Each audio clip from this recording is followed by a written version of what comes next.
Hey guys, today I'll show you how to fix the running install script problem in your Steam. First, go to your File Explorer and find the location of your Steam. So usually it's on CRC drive, and in your program files, just find your Steam and then open your app cache folder.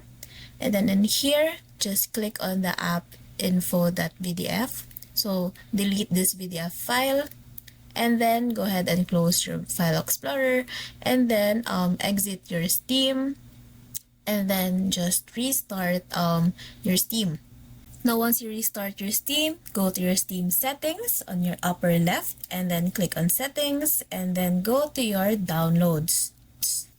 Now in your downloads, just find clear download cache and click on the clear cache, so it will delete all the app data. Then close these settings and then go to your Steam library. Right click on the game that has a problem and then go to properties.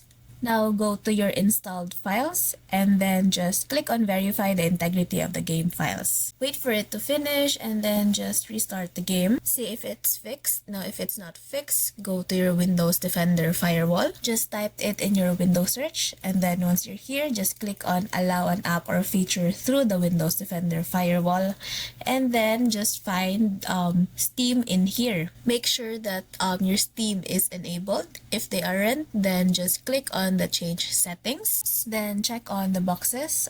Also check on the private and public boxes in there.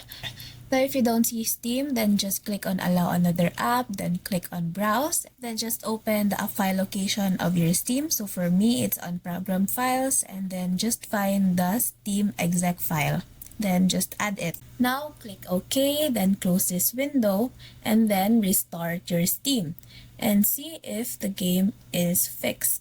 Hope this helps.